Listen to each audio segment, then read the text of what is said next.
Formosa is a small island, yet blessed with an array of natural wonder and splendor. From the north, ancient towns and aboriginal villages lie alongside towering mountains, beautiful waterfalls, and elaborate temples. The central region displays the full range of Formosa's spectacular beauty: the shining sea, roaring rivers, and emerald forests. Known as the island's cultural center, southern Formosa still retains many of the traditions of the mainland immigrants when they first settled in this area.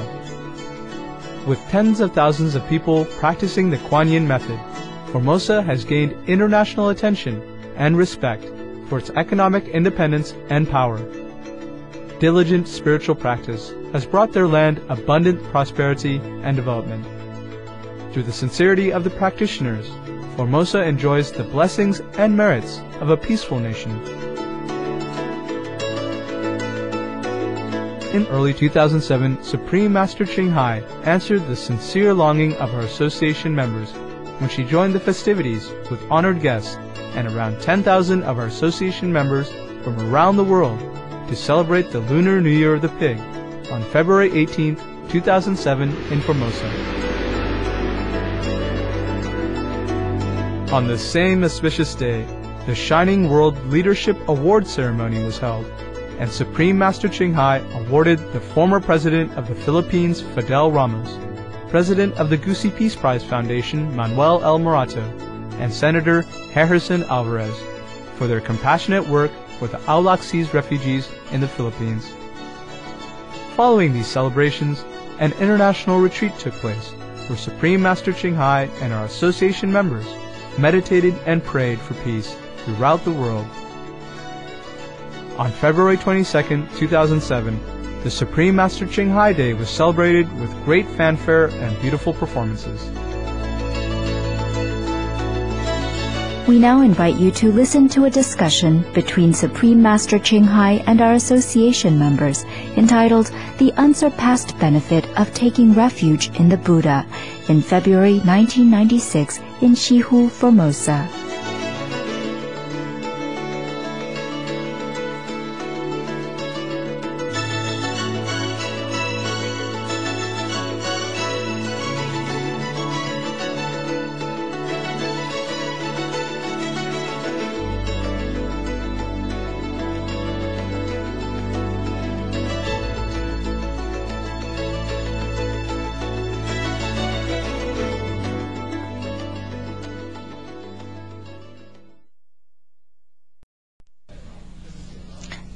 That is why to give in charity is not as good as to give the true teaching to the people, to spread the teaching to the people. That's why since ancient time people keep praising monkhood, because if they follow a living Buddha, they can learn very well and then they continue to go out and spread the teaching and deliver other people. It is much better than they give any golden coins in a mountain of number to the people, because that will only satisfy their material craving for a very short period of time, but cannot deliver them forever to the Buddha's land or the kingdom of God.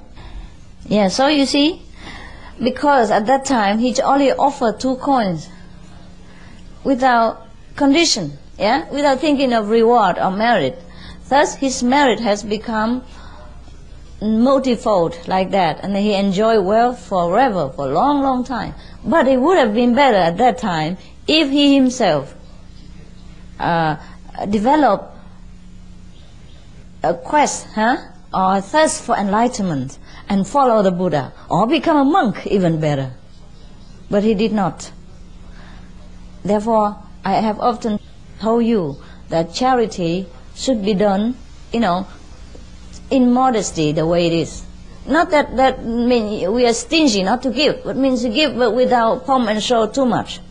You know what I mean? But sometimes it's inevitable that the press knows, or other people know, and then they bring the press and all that. Okay, whatever comes we accept, but we don't do it for that purpose. You see what I mean? We don't refuse anything, but we don't do everything for show.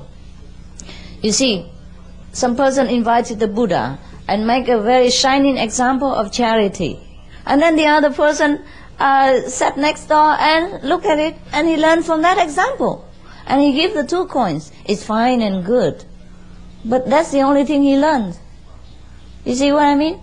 If somebody would have told him a better way, see, you follow the Buddha, you learn the Kuan Yin method, then you will have a better life. Yeah, you get out of the poverty altogether. Even if you have 200,000 coins in your hand for 61 kalpas, it's still a life of suffering, of birth and death, of transmigration, of headache and sorrow and worry, right? We would rather have 61 seconds in heaven than 61 kalpas here with golden coins in our hand. So because if 61 seconds in heaven is good enough for you, then you continue to listen to the Dharma, the teaching of the Buddha over there, and then you continue to earn more merit, and then you continue to stay there forever. But if you stay here 61 kalpas without enlightenment, doesn't matter what you have. It's just a life of illusion. Just like the children when they were young, they play together on the dusty road, and then put clay together, make them become cakes, and then they take the fallen leaves to become money, and they say they earn a lot of money today. They put a whole full basket of money.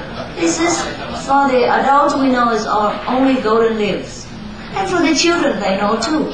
They do know, but they don't take this knowledge very deeply and very seriously. For them it's money.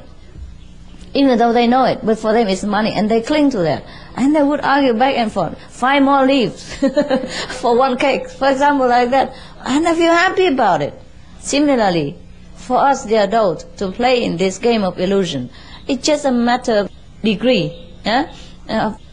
More illusionary or less illusionary. It's a less or more degree of deceit, that's all. So you see, that's why charity is good, but not that perfect. Luckily, he offered this money to the Buddha. So the Buddha and the Sangha, by the marriage of their practice and spiritual hate, has uplifted this man's soul through the 2 coins, has finally let him step into the circle of sainthood. Otherwise, if he just offered the 2 coins like this, he would never gain anything. If he offered it to anyone, he would not gain anything but money, wealth and fame throughout his existence. Luckily, he offered it to the Buddha. So the Buddha take the 2 coins and give him some merit as well. But even then, just because he himself has not generate the heart for enlightenment, so the merits that the Buddha lent to him take 61 aeons kalpa or aeons to bear fruit. You understand? So, whatever it is must be from ourselves. We must want enlightenment. We must want to get out of suffering. And that's the best way, the quickest way. And without Kuan Yin method, no guarantee. Absolutely no. If you have come beyond this world and walk through the gate of illusionary existence, then you know very, very well, without Kuan Yin method, without the art of listening to the inner nature, one never get liberation. Never, never, never, never, never. I repeat again, never. That is a problem. That is the thing that people don't know. And that is a very pity. And that is why we must work hard to help them to know this news. But it is not easy. It has never been easy for anyone at all. For the Buddha, for Jesus, for Mohammed or whomever what has been. For all the master of India, the Sikh master and Hindu master and Krishna and all that has never been easy. Otherwise, do you think we still sit here? We would have been all gone by the time of Kajipa Buddha was there. And he doesn't need to take the 2 coins, he take the man with him. Yes. The 61 aeons that the man enjoy, wealth and property, never can equal to 1 second of the Buddha's land. Once he got there, he's there forever. And then even gold coins, or I'll say ruby coins, diamond coins, doesn't matter to him anymore. Does he need them? No. Because over there, they use diamond and gold to pave the road. Like we use it, cement and, I'll say, ties here to pave our floor. Over there, they don't need diamond. Besides, every one of us know very well, diamonds or rubies or gold, whatever it is, the value they have, it is the value we give to them. It's not the true value. Suppose you are in the desert, you have no water, and your camels run away with food. And then, can you eat the diamond? At that time, diamond has any value to you?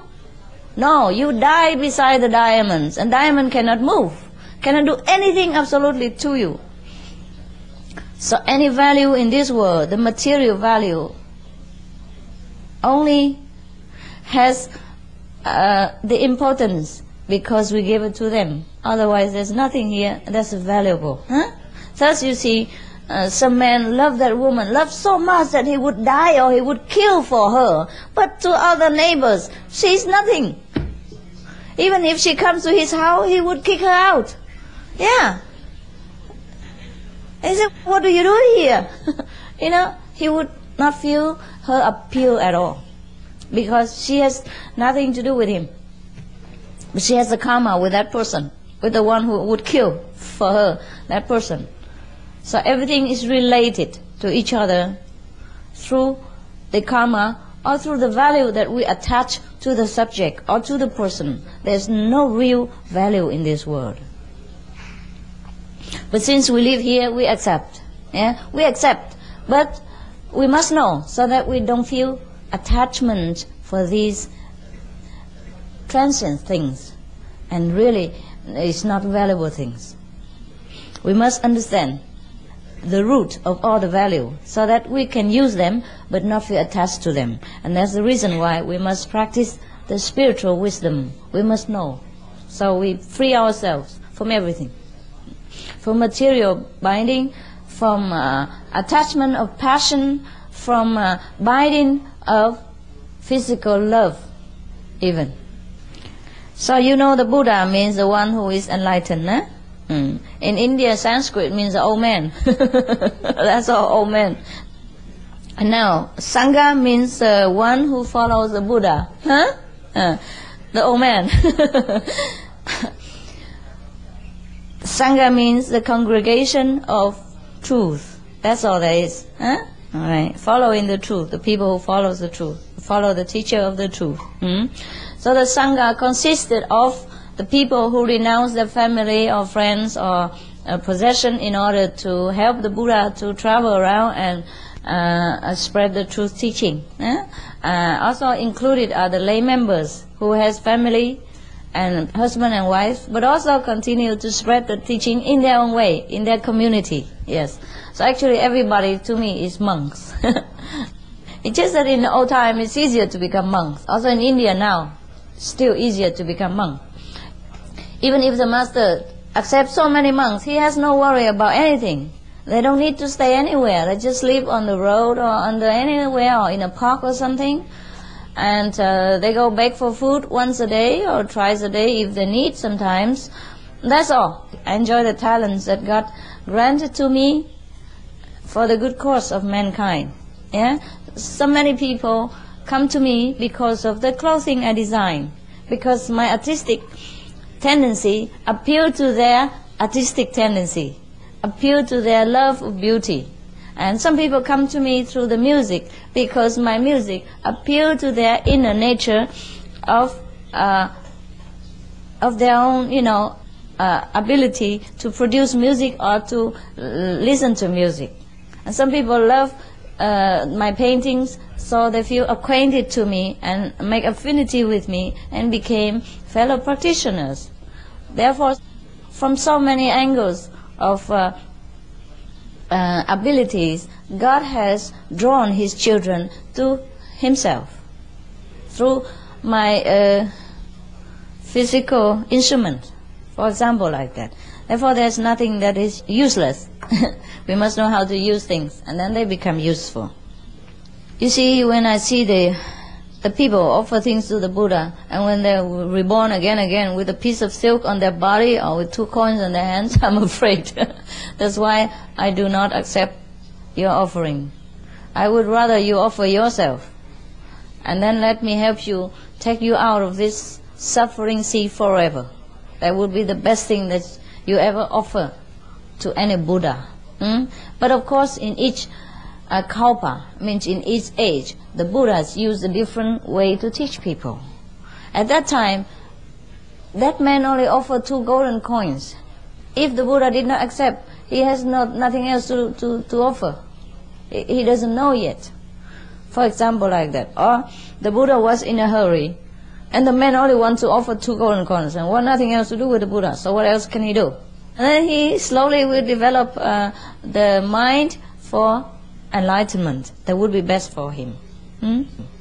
That's why we spend our money on charity, but also on the spiritual charity. And we print a lot of free books and free magazines, things like that, in case people are interested.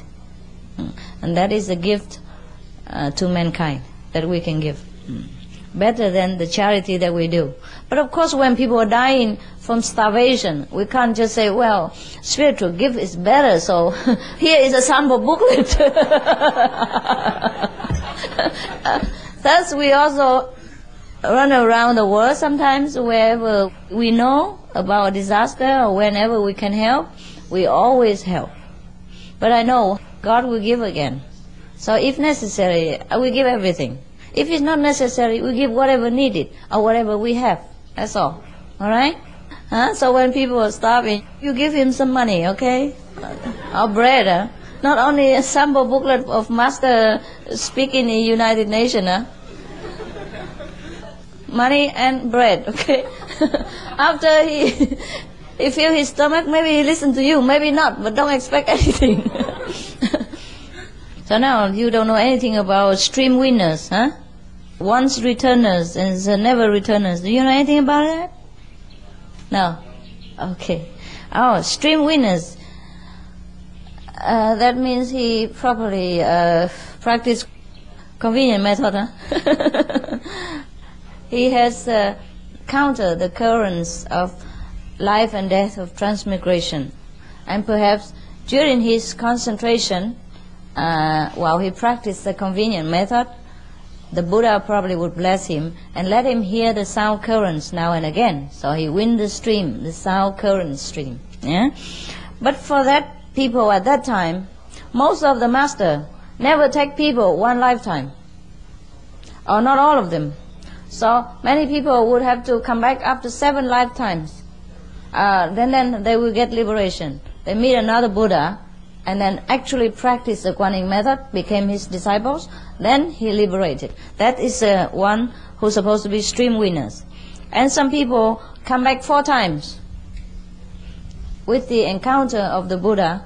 Maybe they just listen, they rejoice in their heart, and they prepare to follow, but then they didn't follow.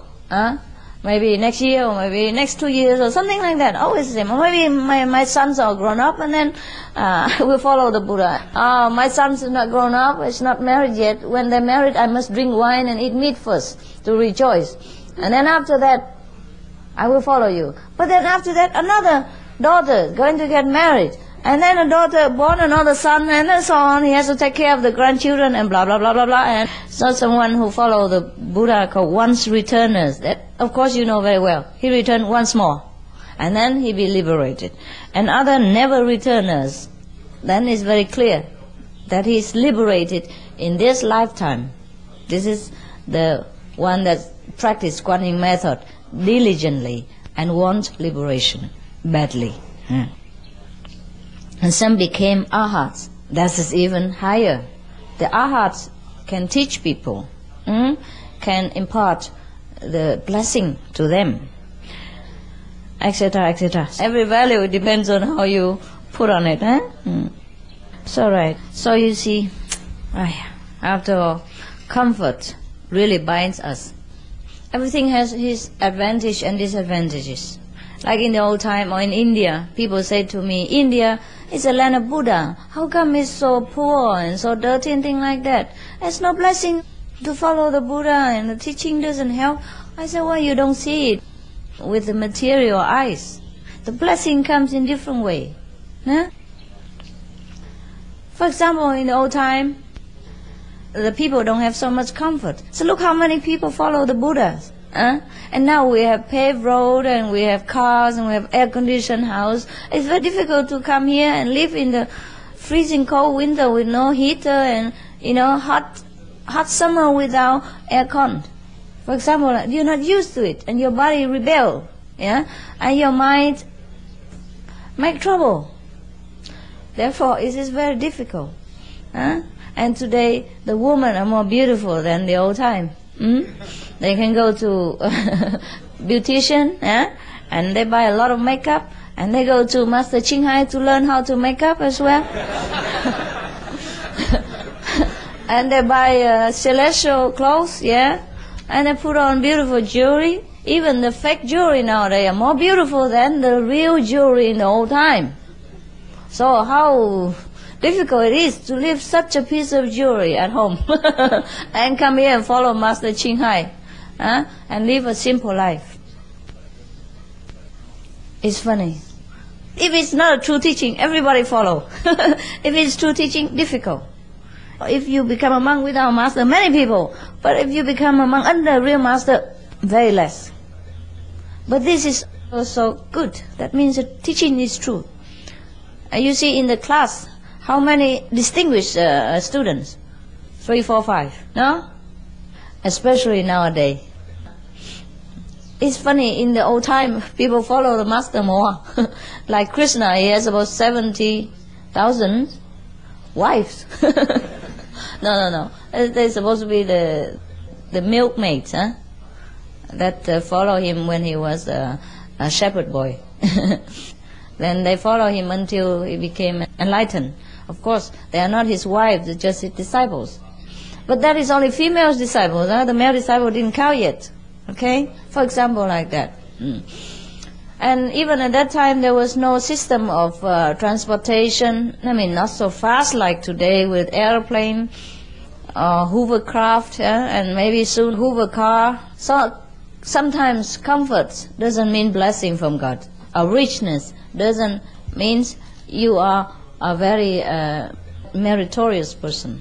It depends on what you did in last life. If you help a lot of people, of course good. You have loving kindness, and the fruit will return to you in many folds. You become very rich in this lifetime. Look, the man only give 2 coins, lousy coins. And for 61 aeons, he enjoy enormous wealth and never lack anything. Have all the precious things in his life, except enlightenment. That he get at the end. Only perhaps he got tired. He enjoyed everything that he ever wanted to enjoy. And then he says, so what now? What else? What shall I do with all this gold and money and enjoyment? I'm tired of it. Everyone gets tired of something sometimes. So the best thing we wish is enlightenment, not enjoyment of this life. Because what we wish, we will get. Sooner or later, our mind, our subconscious will find a way to get what we want. Like that man. Perhaps he has been born in poverty for many lifetimes. And then all he has in his subconscious mind is to get rich. You know what I mean? It's just a psychological pressure of everyone. What you don't have, you want. So when he saw the Buddha, he forget everything else except to get, his subconscious mind could not allow him to think of enlightenment or following the Buddha or become a monk or disciple, nothing. He only think of richness. Therefore, subsequently and subconsciously, unknowingly, he offered the 2 coins. Because then he will get the reward of richness for many lifetimes. Then he enjoyed until he had it up to here, and then he think, oh, now I want enlightenment. I want something more than material comfort. At that time, then the Buddha had the chance to give him what he wanted. Everything we created by ourselves. Everything we receive now or later is what we want, what we created. For example, people who go to hell, you would think, who wants to go to hell? If the Master or the Buddha say, whatever you want, whatever you desire, you will get, then who would desire to go to the fire burning hell? That we say because he desire, he'll come. He would. He has desire for it. Because of his bad action and consequence of the bad actions, he would feel very cold, very freezing at the time of death. And naturally he would desire warm fire. At that time he was born into fire hell. Or if a person very bad karma, the force of bad karma will push him into such a very hot condition, feeling very hot. So naturally he would desire coolness. He would think of ice and cold places, and then he will be born into a cold hell. And that's how the law of karma works, to make people desire according to the force of their actions, the consequence of their retribution. You know what I mean? So even though you don't desire hell, but you go straight there, the force of karma make you desire similar thing, then you fall directly to where you belong, even though you don't want it. You never think about it. That is a problem with karma. That is a problem with the action and the chain of reaction. That's why we must take care. You don't make a new karma, don't make a new reaction to pour us into suffering anymore. We must keep the precept and keep vigilance day and night with our spiritual strength. Whatever we desire at the time of death, we get. That is a problem. Not many people knows about it. That's why they don't think they would fall into hell, but they would. It's a pity. But only Kuan Yin method will rescue people from this desire. Doesn't matter what force of karma. If you have Kuan Yin method, it will erase everything. It makes you deaf to every other temptation and desire. It just lifts you right up from everything. Just like a helicopter lifts a person right up from a sea of burning fire or a sea of freezing water. Lift it right up. And so it doesn't matter how much water, how much fire, you are unharmed. That is the Kuan Yin method. But we have to be patient, and we have to accept whatever it is. When I think of how many people suffer, I cannot stop suffering myself too. Sometimes I sleep at night and I think of people with freezing cold, or people with ignorance that will suffer life after life. I just cry alone. Sometimes.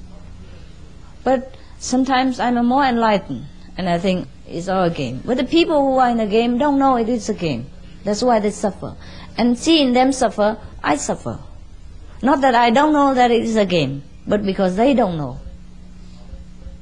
So that's why I try my best and you try your best. Always we try to help the people to know the way home, the way out of this suffering, mesmerizing strategy of the Maya, of the devil god. All right, I see you again later.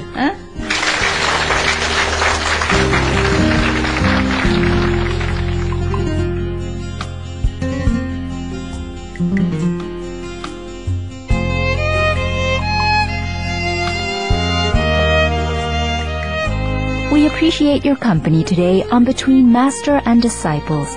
Please join us again tomorrow for The Mystery of Cause and Effect. And now, Mighty Mimic, the black-throated laughing thrush on Animal World, Our Co-Inhabitants, coming up next on Supreme Master Television. Have a wonderful and peaceful day.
Thank you.